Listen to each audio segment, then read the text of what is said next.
Hello everyone, welcome to my channel. तो आज हम करने वाले हैं अपने रीडिंग कॉम्प्रिहेंशन का सेट नंबर 96। तो स्टार्ट करते हैं आज के इस पैसेज को। तो आज का जो हमारा पैसेज है ना, इसको देखते हैं।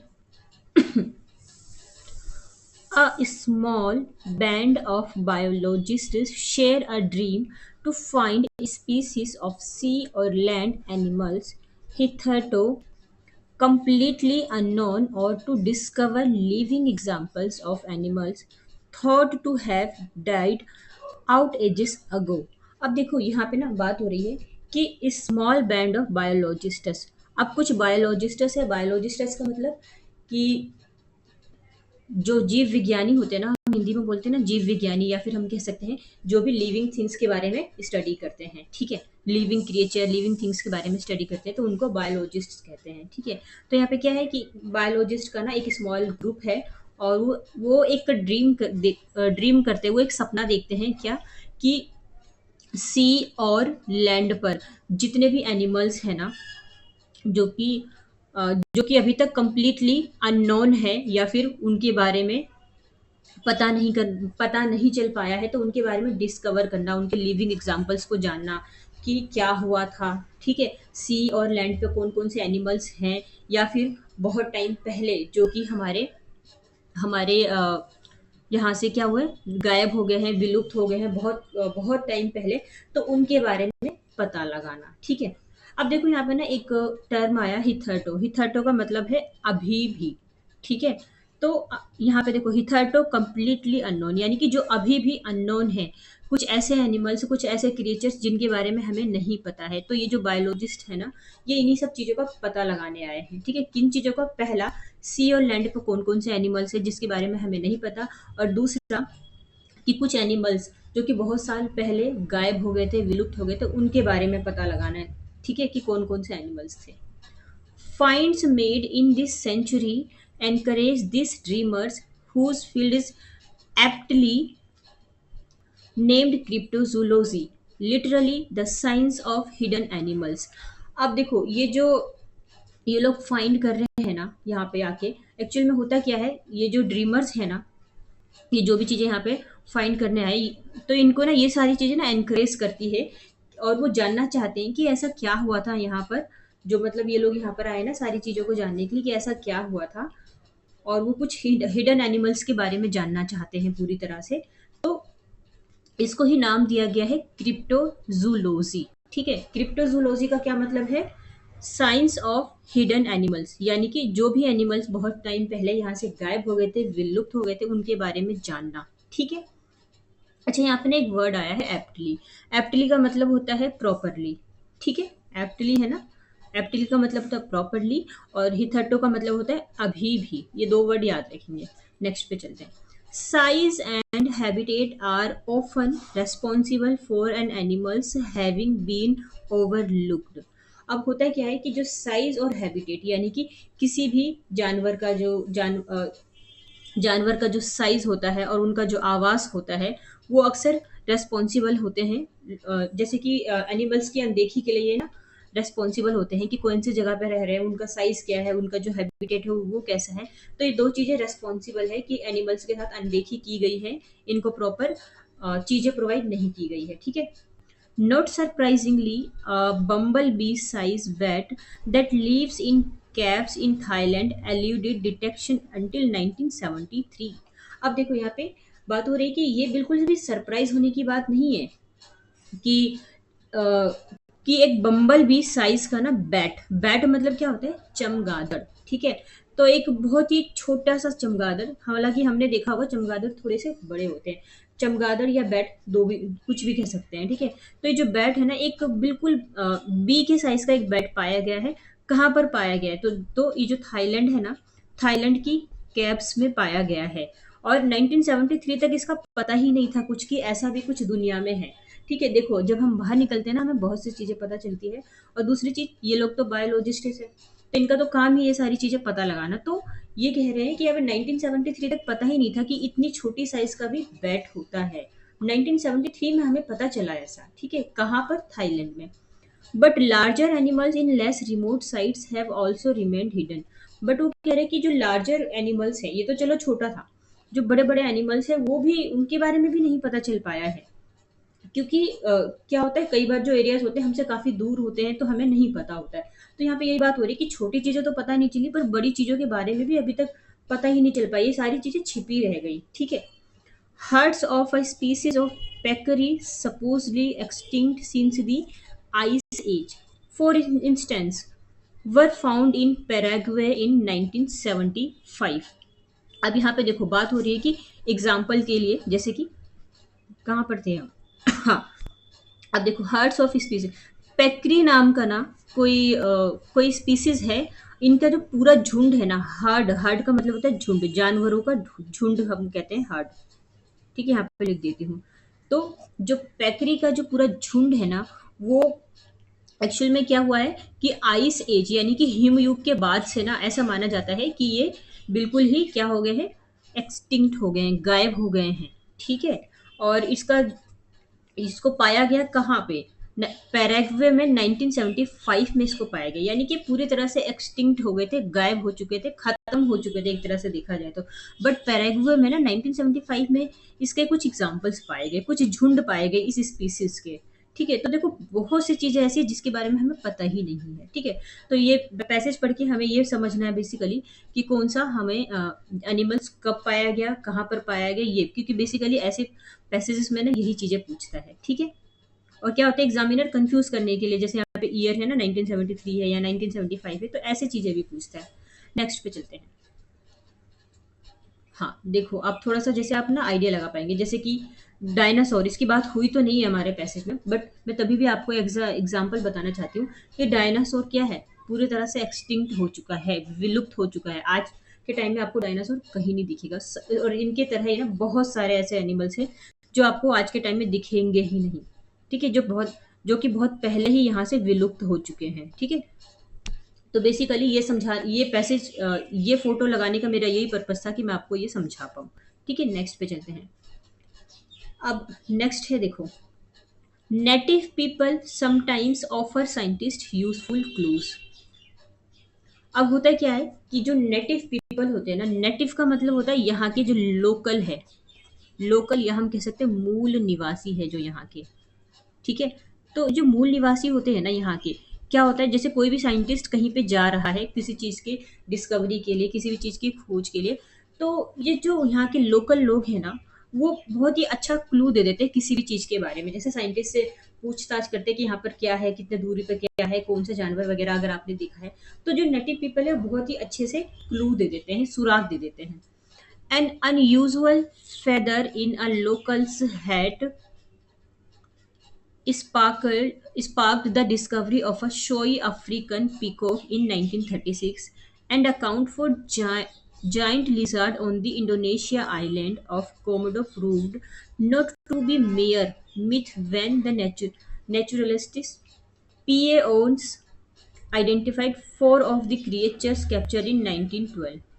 अब देखो क्या हुआ है यहाँ पे कि ना, जैसे कि कोई लोकल वहाँ का पर्सन होगा, उसके हैट में ना एक फीदर लगी हुई थी, मोर की पंख लगी हुई थी। तो उस मोर के पंख से यहाँ पे एक डिस्कवरी की गई कि यहाँ पे मोर भी पाए जाते होंगे। तो जब यहाँ पे डिस्कवरी की गई ना, तो यहाँ पे ना एक अफ्रीकन पिकॉक पाया गया 1936 में। ठीक है। याद रखेंगे, पिकॉक कब पाया गया, 1936 में पाया गया यहाँ पे।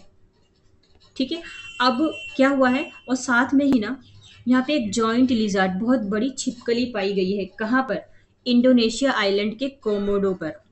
ठीक है। इंडोनेशिया आइलैंड के कोमोडो पर बहुत ही बड़ी जॉइंट लिजार्ड पाई गई है। और देखा जाए ना, तो यहाँ पर, हाँ तो देखो यहाँ पर क्या पाई गई है, लिजार्ड पाई गई है। और साथ में यहाँ पे जो नेचुरलिस्ट ना, P.A. ऑन्स, ये किसी का नाम है, ये यहाँ पे कुछ यहाँ पे पता करने आए, हम कह सकते हैं ये साइंटिस्ट है या फिर बायोलॉजिस्ट है। ठीक है। तो यहाँ पे पता करने आए, तो इन्होंने आइडेंटिफाई किया 1912 में, फोर क्रिएचर्स को भी इन्होंने फाइंड किया, यानी कि लोगों ने कुछ ना कुछ यहाँ पे आके फाइंड किया है। तो इन्होंने क्या फाइंड किया, तो इन्होंने चार क्रिएचर्स को यहाँ पर फाइंड किया है। ठीक है। Naturalist P.A. ऑन्स ने। अब देखो यहाँ पे, as क्रिप्टोजूलॉजिस्ट follow such leads into little explored areas, they remain optimistic that it is not too late to uncover sensational surprises. आप देखो, जो भी यहाँ के क्रिप्टोजूलॉजिस्ट होते हैं ना, उन्होंने वो क्या करते हैं, बेसिकली ना वो ऐसे अ, ये ऐसी जगह पर जाके ना पता लगाते हैं ना, जो कि जहाँ पे मतलब खोज वगैरह बहुत कम की गई हो, ठीक है? मतलब वहाँ पे कम गए हो, क्योंकि पहले यहाँ पे ऑलरेडी खोज नहीं हुई थी। तो ये लोग यहाँ पर ज़्यादा प्रेफ़र करते हैं जहाँ पे कभी भी कोई नहीं गए। उनको ऐसा लगता है कि यहाँ से कुछ सुराग मिल जाए, कुछ तो क्लू मिले कि कौन से जानवर थे यहाँ पे, कैसा रहन-सहन था यहाँ पे, कैसे लोग थे यहाँ पे, है ना? और क्या होता है, ये हमेशा ना ऑप्टिमिस्टिक होते हैं। कौन? जूलॉजिस्ट। जो ये साइंटिस्ट होते हैं ना, ये ऑप्टिमिस्टिक होते हैं, यानी कि आशावादी होते हैं, क्योंकि उनको ऐसा लगता है कि कुछ ना कुछ चीज़ें तो मिल ही जाएगी। ये अभी इतना भी लेट नहीं है। ठीक है, वैसे तो लेट है, बट इतना भी लेट नहीं है। हमें यहाँ से कुछ ना कुछ तो न्यूज़ वगैरह का पता ही चल जाएगी। देखो, सेंसेशनल सरप्राइजेस का मतलब होता है सनसनीखेज न्यूज़ वगैरह, हम बोलते हैं ना सनसनीखेज न्यूज़ ऐसे करके। तो क्या होता है, तो वो कहते हैं कि यहाँ पर भी कुछ ना कुछ तो बहुत मिल जाएगा हमें जानवरों के बारे में जानने के लिए। अगर हम यहाँ पे जाके विजिट करते हैं, हम यहाँ पे डिस्कवरी करते हैं, तो हम बहुत सारी चीज़ों को ना हम यहाँ पे अनकवर कर पाएंगे। और ये बहुत लेट नहीं है, अभी भी देर नहीं हुई है, हम बहुत सी चीज़ें यहाँ पे आके पता लगा सकते हैं। ठीक है, तो देखो, हमारा आज का पैसेज खत्म हो गया है। छोटा सा पैसेज था, बट अच्छा पैसेज था। आते हैं हम क्वेश्चन आंसर की साइड। ठीक है, तो देखो, फर्स्ट क्वेश्चन है हमारा, मिथ रेफर टू। जो मिथ्स है वो किसके बारे में बताए गए? लव स्टोरीज के बारे में, हिस्टोरिकल स्टोरीज के बारे में, लीजेंड्स के बारे में, traditional stories involving super natural being और इवेंट के बारे में। देखो, क्या आंसर नहीं हो सकता? यहाँ पे किसी की लव स्टोरी की बात नहीं हुई हमारे पैसेज में, हिस्टोरिकल स्टोरी की भी बात नहीं हुई है, और ट्रेडिशनल स्टोरीज जिसमें कि सुपर नेचुरल बींग्स ये सारी चीजें इन्वॉल्व है, तो ऐसी किसी सुपर नेचुरल पावर की बात नहीं हुई है। लीजेंड हमारा करेक्ट आंसर होगा। और बेसिकली जो मिथ है ना यहाँ पे रिलीजेंट्स को लेकर है। अच्छा, ये मैंने, एक मिनट रुकेंगे आप, आपको मैं आप यहाँ पे दिखला दूं, जैसे कि Komodo prove not to mere myth. Myth word यहाँ पे आया एक्चुअली, ये जो मिथ वर्ड है ये यूज हुआ है यहाँ के जो लीजेंड्स हैं उनके लिए। ठीक है, तो नेक्स्ट पे चलते हैं। नेक्स्ट है हमारा, A bumblebee sized bat that lives in caves in Thailand was discovered. ये बम्बल बी साइज का जो बैट है ना, जो चमगादड़ है, उसको थाईलैंड में कब डिस्कवर किया गया? तो देखो, इसका आंसर हम देख ले। हालांकि 1973 इसका आंसर मुझे ठीक लग रहा है, फिर भी हम देख लेते हैं। हमने थाईलैंड वाला पढ़ा ना। एक मिनट रुकेंगे, मैं आपको आंसर दिखला दूँ। हम्म, हाँ, देखो ये रहा ना, आंसर मिल गया। बम्बल बी साइज का जो बैट पाया गया है थाईलैंड में 1973 में, है ना? क्योंकि हमने सबसे पहले यही लाइन पढ़ी थी, इसलिए हमें याद है। 1973 करेक्ट आंसर हो जाएगा। आ जाते हैं क्वेश्चन नंबर, ये तो हमारा हो गया। आ जाते हैं हम क्वेश्चन नंबर थर्ड की, थर्ड में। ठीक है, देखो थर्ड क्वेश्चन है हमारा, still look forward to discoveries sensational surprises. Sensational surprises का मतलब मैंने क्या बताया था? सनसनी खेज। ठीक है, सनसनी खेज न्यूज़ वगैरह। तो देखो, अभी भी जो सनसनी खेज की जो यहाँ पे जो न्यूज़ वगैरह है ना, वो क्या है, एक तरह से देखा जाए ना तो जो सनसनी खेज की जो खोज वगैरह के लिए ना, कौन अभी भी रेडी है, अभी भी ये मतलब इस काम के लिए रेडी है? तो पीए ओन्स है, द नेटिव है, द नेचुरलिस्ट है, the small band of biologists है। देखो, पीए ओन्स तो यहाँ पे एक साइंटिस्ट है ना, पर इनके अलावा भी और भी तो लोग हैं ना, क्योंकि यहाँ पे पूरा ग्रुप आया है। बायोलॉजिस्ट्स का एक स्मॉल ग्रुप आया है। नेटिव वो कोई खोज नहीं कर रहे, हमारे साइंटिस्ट उनसे कुछ कुछ पूछ रहे हैं। नेचुरलिस्ट ठीक है, बट नेचुरलिस्ट ना बोल के हम यहाँ पे बोलेंगे कि a small small band of biologist. ठीक है, कुछ बायोलॉजिस्ट का समूह आया है इन सारी चीज़ों की सनसनीखेज की डिस्कवरीज के लिए। ठीक है, तो ऑप्शन नंबर डी करेक्ट होगा। नेक्स्ट पे चलते हैं। नेक्स्ट है हमारा, often the cryptozoologist get a lot of leads from. जो यहाँ पे क्रिप्टोजूलॉजिस्ट आए हैं ना, वो उन जो लीड्स वगैरह है, इनको ये इन्फॉर्मेशन कहाँ से मिल रही है? किसी किसी जैसे एनिमल्स के बारे में, किसी अदर क्रिएचर्स के बारे में, ये इन्फॉर्मेशन किससे ले रहे हैं? क्या यहाँ के नेटिव पीपल से ले रहे हैं, यहाँ के लोकल लोगों से ले रहे हैं, यहाँ के एनिमल के साइज और हैबिटेट से ले रहे हैं, यहाँ पे जो झूठ बातें उससे ले रहे हैं, जो मिथ यहाँ पे बनी उससे ले रहे हैं, ये तो हो ही नहीं सकता। लीजेंड से ले रहे हैं, तो लीजेंड्स नहीं। देखो करेक्ट आंसर होगा नेटिव पीपल, क्योंकि इनसे ही तो पूछा जा रहा है ना। हमने पैसेज में पढ़ा है कि जो नेटिव पीपल होते हैं बहुत अच्छा क्लू दे देते हैं, मतलब कि एक अच्छा खासा सुराग दे देते हैं कि यहाँ पर ये एनिमल्स हमने देखा है ना। तो ऑप्शन नंबर ए हमारा ना करेक्ट आंसर होगा चौथे का। नेक्स्ट पे चलते हैं। नेक्स्ट है हमारा the dream of the cryptozoologist is to find. जो यहाँ पे क्रिप्टोजूलॉजिस्ट का जो ड्रीम है ना, वो क्या फाइंड करना है? स्पीसीज ऑफ सी और लैंड एनिमल्स ही थर्ड टू कम्प्लीटली अननोन। यहाँ पे सी और लैंड पर जो एनिमल्स है जो अभी भी कम्प्लीटली अननोन है उसके बारे में पता करना, उनका ड्रीम बताना है हमें। All of the given living examples of animal thought to have कुछ ऐसे एग्जाम्पल्स, ऐसे एनिमल्स जो बहुत साल पहले मर चुके हैं उनके लिविंग एग्जाम्पल्स का पता लगाना। हिडन और सपोजली एक्सटिंक्ट एनिमल्स के बारे में पता लगाना। देखो हमारा जो करेक्ट आंसर होगा ना अकॉर्डिंग टू पैसेज, ये हमारा होना चाहिए हाँ ऑप्शन नंबर सी होना चाहिए। Living examples of animals thought to have dead out ages ago, यानी कि बहुत ऐसे जानवर जो बहुत साल पहले ना क्या हुए, विलुप्त हो गए, यहाँ से गायब हो गए। तो इनका ड्रीम है इसके बारे में पता लगाना कि क्या हुआ था इनके साथ, कैसे ये एकदम से खत्म हो गया है। ठीक है। और अब वैसे आपको देखा जाए ना तो आपको ये सारे ऑप्शन सही लग रहे होंगे, सही ये नहीं है। एक्चुअली में इनका जो ड्रीम है इस इनके बारे में पता लगाना है, इसलिए हमारा ऑप्शन नंबर सी ही करेक्ट होगा और बी नहीं होगा। ठीक है। बहुत से बच्चों को लग रहा होगा all of the given option से, नहीं ये नहीं है। नेक्स्ट पे चलते हैं। नेक्स्ट है हमारा herds of a species of peccary supposedly extinct since the last ice age were discovered in। देखो यहाँ पे जो पैकरी स्पीसीज का जो पूरा झुंड है ना, हाँ पैकरी स्पीसीज का जो पूरा झुंड है ना, क्या हुआ है कि पिछले ना आइस एज के बाद से ना वो बिल्कुल ही गायब हो गए हैं। तो इनके जो गायब होने इनको डिस्कवर्ड कब किया गया था, ये जो पूरे गायब हो गए? तो देख लेते हैं यहाँ पे पैकरी और स्पीसीज, ये हमें आंसर तो ऐसे ही मिलेगा ना जहाँ पे हम देखेंगे स्पीसीज और ये पैकरी वर्ड, स्पीसीज और पैकरी वर्ड जहाँ पे देखेंगे वही हमारा आंसर होगा। तो हम देख लेते हैं पैसेज में। ठीक है। एक मिनट। हाँ देखो यहाँ पे हमें मिली है ना हार्ट्स ऑफ पैकरी स्पीसीज, इनको फाउंड कब किया गया? ये विलुप्त हो चुके थे पूरी तरह से, 1975 में पैराग्वे में फाइंड किया गया। तो 1975 करेक्ट आंसर होगा हमारा। 1975 का 6 नंबर था ना हमारा क्वेश्चन। हाँ देखो हमारा जो करेक्ट आंसर हो जाएगा 1975, डी हमारा करेक्ट आंसर है। ठीक है। नेक्स्ट पे चलते हैं। नेक्स्ट है हमारा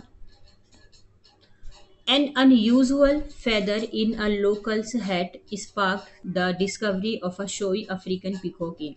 यहाँ पे ना क्या हुआ था, एक कोई लोकल आदमी होगा उसके हैट में ना एक फेदर लगी हुई थी। फेदर कौन सी? तो ये फेदर लगी हुई थी पीकॉक की, एक अफ्रीकन पीकॉक की फेदर लगी हुई थी, जिसके बाद से ये क्या हुआ था कि ये पीकॉक को भी ढूंढने गए थे।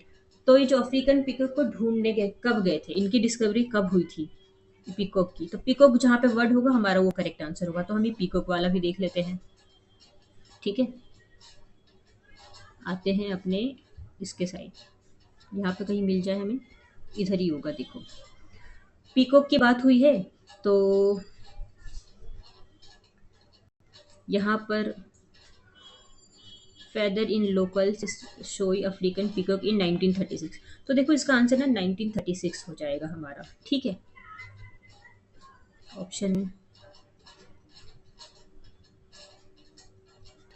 हाँ हमारा हो जाएगा ये 1936, हमारा ये करेक्ट आंसर है ऑप्शन नंबर ए। ठीक है। तो देखो पैसेज को कितना केयरफुली पढ़ना होता है। नेक्स्ट पे चलते हैं। हाँ आठवां है हमारा Giants lizard on the Indonesian island of Komodo were discovered. जो जॉइंट लिजार्ड है ना इनकी खोज कब की गई थी? तो इसका भी क्या हमें आंसर देखना पड़ेगा? ठीक है हम देख लेते हैं इसका आंसर्स भी। ठीक है। जॉइंट लिजार्ड वर्ड हमें याद रखना है, तो जॉइंट लिजार्ड वर्ड की तरफ हम चलते हैं। देखो यहीं पर मिल गया हमें giant lizard word. Giant lizard natural पीए ऑन्स identified 4 of the creatures captured in 1912। तो 1912 में इसकी खोज हुई है ना।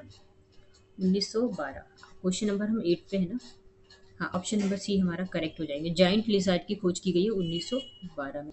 नेक्स्ट पे चलते हैं। नेक्स्ट है हमारा, it is the cryptozoologist that keep their dream alive.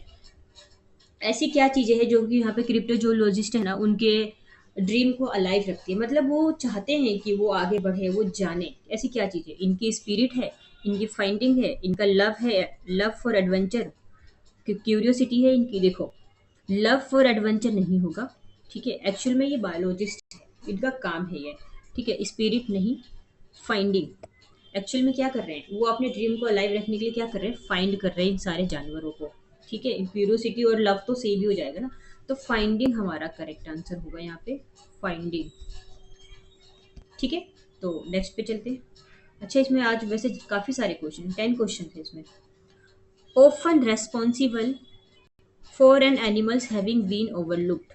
Often क्या होता है, एनिमल्स की अनदेखी के लिए अक्सर कौन जिम्मेदार होता है? देखो, ओवरलुक्ड का मतलब होता है अनदेखी करना किसी भी चीज की। एक मिनट में इसको काट के यहाँ लिख देती हूँ नीचे। हाँ, ओवरलुक्ड मीन्स कि किसी भी चीज की अनदेखी करना, इग्नोर कर देना, हम ऐसे भी तो कह सकते हैं। तो किसी भी जानवर की अनदेखी करना, इसके लिए कौन जिम्मेदार है? The uniqueness of the animals themselves. जो एनिमल्स की यूनिकनेस है, यानी कि जो वो हर चीज़ों में हर एनिमल ना हर किसी से अलग होता है। तो क्या ये चीज़ें जिम्मेदार है? नहीं, ऐसा तो हमने पैसेज में पढ़ा ही नहीं है। The resigning nature of the scientist themself, size and habitat, unexplored areas remain. नहीं, देखो करेक्ट आंसर होगा साइज एंड हैबिटेट, क्योंकि हमने यही तो पढ़ा है कि साइज और हैबिटेट की वजह से क्या होता है कि एनिमल्स को ना अनदेखी किया जा रहा है, एनिमल्स को इग्नोर किया जा रहा है, क्योंकि पैसेज में हमारा ये size and habitat word use हुआ है ना, इसलिए हम करेक्ट आंसर ना यही लगाएंगे, साइज एंड हैबिटेट, ठीक है। ऑप्शन नंबर सी हमारा, थर्ड हमारा करेक्ट आंसर हो जाएगा। नेक्स्ट पे चलते हैं। अच्छा देखो, अब तो वोकेबलरी आ गई है, हालांकि 10 क्वेश्चन थे इसमें, देख लेते हैं। बायोलॉजिस्ट, बायोलॉजिस्ट का मतलब होता है a scientist who studies the natural process of living things. Biologist मतलब कि ऐसा साइंटिस्ट है ना जो कि नेचुरल या लिविंग थिंग्स की स्टडी करता हो, ठीक है। हिथर्टो, हिथर्टो ये थोड़ा सा आपको ये वर्ड याद रखना है, इसका मतलब होता है अभी भी, कुछ चीजें जो अभी भी बनी पड़ी हुई है, ठीक है, उसको हम कहते हैं हिथर्टो, ठीक है। हम कह सकते हैं अनटिल, है ना, अनटिल वर्ड यूज कर सकते हैं इसकी जगह। एनकरेज, एनकरेज का मतलब होता है किसी को भी उत्साहित करना, प्रोत्साहित करना, किसी को भी सपोर्ट और कॉन्फिडेंस देना, ठीक है। एप्टली, ये वर्ड अच्छा है, आप याद रख सकते हैं इसको। एप्टली का मतलब होता है अप्रोप्रिएटली, प्रॉपरली, और मैं आपको इसको याद रखने की ट्रिक भी बता देती हूँ। एप्टली वर्ड में पहले में ए पी आ रहा है ना, तो इसका आप याद रखेंगे अप्रोप्रिएटली, और पी का याद रखेंगे प्रॉपरली, ठीक है। तो आपको ऐसे याद रखेंगे तो दोनों वर्ड याद रहेंगे, अप्रोप्रिएटली, प्रॉपरली। नेक्स्ट पे चलते हैं। नेक्स्ट है हमारा क्रिप्टोजूलॉजी। क्रिप्टोजूलॉजी का मतलब होता है the search for and study of animals whose existence और सर्वाइवल इज डिस्प्यूटेड और अनसब्सटेंशिएट। देखो, ऐसे जानवरों के बारे में पता लगाना या स्टडी करना जो कि जिनका की एग्जिस्टेंस बहुत पहले खत्म हो गया है, या उनका जो सर्वाइवल है थोड़ा सा डिस्प्यूटेड हो गया है, तो उसके बारे में पता लगाना, ठीक है। ओवरलुक, किसी भी चीज की अनदेखी करना, अभी मैंने बताया ना आपको, टू फेल टू सी और नोटिस समथिंग, किसी भी चीज में चूक जाना, अनदेखी कर देना। एल्यूड, एल्यूड का मतलब होता है किसी भी चीज को मैनेज करने में अवॉइड हो जाना, पकड़े जाना, मैनेज ना कर पाना किसी चीज को, है ना। ऑप्टिमिस्टिक, ये इंपॉर्टेंट वर्ड है, ये वन वर्ड सब्सटीट्यूशन में आपका आता है ऑप्टिमिस्टिक। ऑप्टिमिस्टिक का मतलब होता है जो पॉजिटिव हो, ठीक है, पॉजिटिव हो और बिलीव करे, एक मतलब उसका जो हम कह सकते हैं उसका जो ऑरा है ना वो पॉजिटिव है, ठीक है, हमेशा अच्छा अच्छा सोचे, तो उसको हम कहते हैं ऑप्टिमिस्टिक, यानी कि आशावादी, ठीक है। यानी कि नेगेटिव नहीं होना, हमेशा पॉजिटिव रहना। तो देखो, हमारा पैसेज खत्म हो गया है, आपको अच्छा लगता है तो लाइक एंड सब्सक्राइब कर सकते हैं, और शेयर कर सकते हैं अपने दोस्तों में, और साथ ही साथ जितने भी मैं वर्ड मीनिंग कराती हूँ आप प्लीज़ उसकी एक कॉपी बना लीजिए, और उसमें पैसेज नंबर डाल दीजिए, पैसेज नंबर 1 का वर्ड मीनिंग ये है, 2 का वर्ड मीनिंग ये है, 3 का वर्ड मीनिंग ये है। तो देखो, आज ना हम 96 नंबर के पैसेज पे पहुंच चुके हैं, ठीक है। एक दिन ऐसा भी होगा कि हम 500 नंबर के पैसेज पे पहुंचेंगे, तो उस टाइम तक आप ये सोचो कि आपको कितने सारे वर्ड मीनिंग याद हो चुके होंगे, है ना? तो क्योंकि किसी चीज को पढ़ने के बाद वर्ड मीनिंग जब याद की जाती है ना, तो चीजें लंबे टाइम तक याद रहती है। आप हमेशा याद देखेंगे कि अगर आप किसी पैसेज को पढ़ने से पहले वर्ड मीनिंग याद कर लेंगे ना, तो वो आपको इतने टाइम तक याद नहीं रहेगी। पर पैसेज पढ़ने के बाद वर्ड मीनिंग याद करेंगे तो लंबे टाइम तक याद रहेगी, क्योंकि हम पैसेज के साथ ना वर्ड मीनिंग का जो एक्चुअल मीनिंग होता है ना, उसको हम अंडरस्टैंड कर पाते हैं। और दूसरी चीज ये होता है कि एक वर्ड के ना कई बार 2-3 मीनिंग भी होते हैं, तो पैसेज पढ़ने के बाद ही हमें एक्चुअल में पता चलता है कि इसका क्या मतलब रहा है हमारे पैसेज में, और हम इसके क्या डिफरेंट डिफरेंट यूजेस कर सकते हैं, ठीक है? तो आई होप आपको मेरी ये कॉम्प्रिहेंशन पैसेज की जो क्लास है वो अच्छी लगी होगी। ठीक है, so thank you so much, हम मिलते हैं नेक्स्ट वीडियो पे।